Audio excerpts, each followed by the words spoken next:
all we've done is focus on our customer. We've built capability to respond to our customers' needs, and that's all we can keep doing, looking for opportunities, looking for what our customer wants, what they need, and how can we keep evolving to meet our customers' needs as their needs change.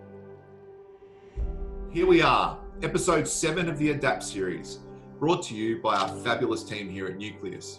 Today we're speaking with Peter Nolan, the CEO of Peer, an industry-based training organisation. Peter's talking with us today about how their pivot to remote training for all of their students during the height of the COVID-19 restrictions has now positioned them to be able to give more choice to their clients now that face-to-face tutorials are able to be conducted again. Peter also talks about the fact that their pivot has gained national attention for this great South Australian organisation to provide remote training to other states. So please click on the hashtag AdaptSA in this LinkedIn post and then click follow so you can keep up to date with the stories of South Australian companies who are leveraging what they've learned during the COVID-19 restrictions to come out stronger on the other side.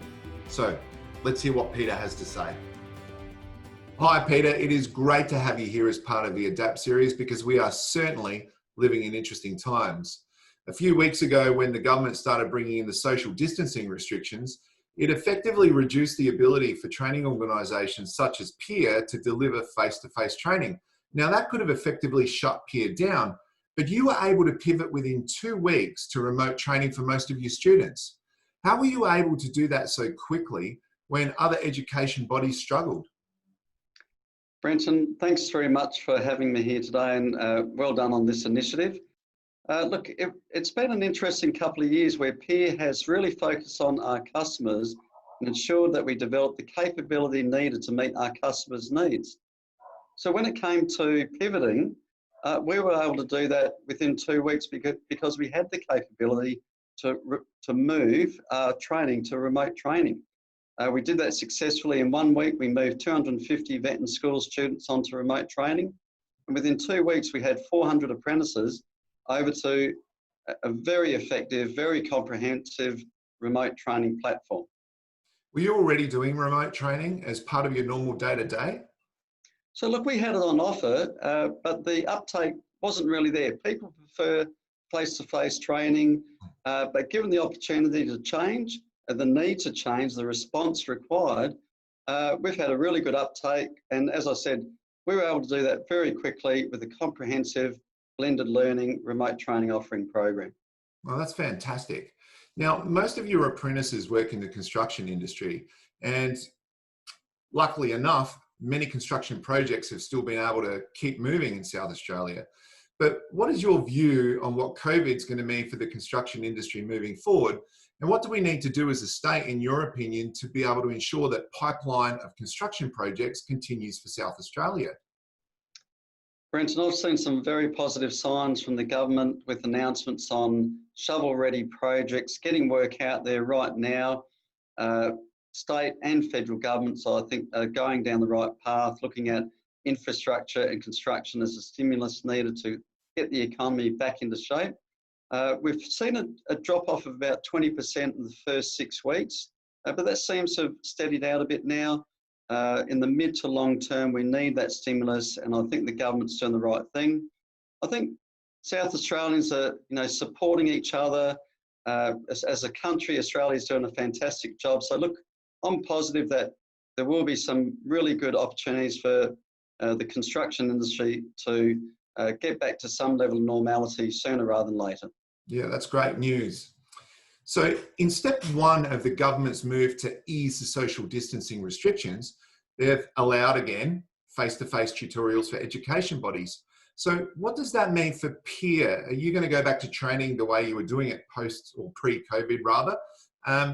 Or are we going to see something different from you in relation to the pivot that you've just been talking about? Again, Brenton, we've focused on our customers, and our customers want choice. We're able to give them that choice now. If they're busy, if there's a reason why they don't need to send the apprentice in, they have that choice. The remote training gives our customers choice, so we won't be going back to what we were doing before. I think the recognition now that what we offer is an excellent service and excellent capability. We're also able to expand what we do right around South Australia and right around Australia. And we're getting interest now in how we can apply our remote training methodologies outside of Adelaide. So it's been a real positive for us, and we'll continue to grow and promote our capability. That's really exciting. So based on your experience in the last 7 or 8 weeks in helping Peer adapt, what advice do you have for other business owners who are faced with navigating the easing of restrictions at the moment? Look, it is tough for a lot of employers out there that have no work, and I understand that.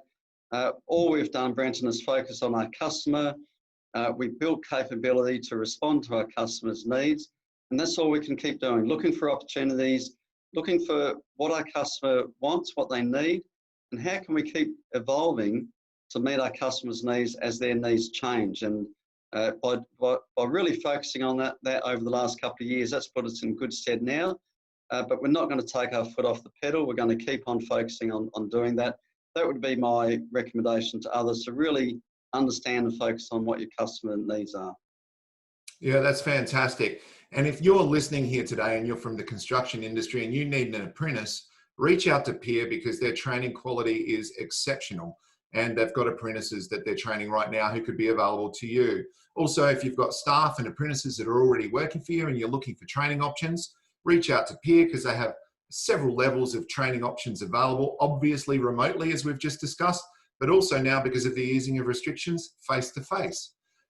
Peter, I'd just like to end by asking, have you got any final thoughts for the people who are listening here today?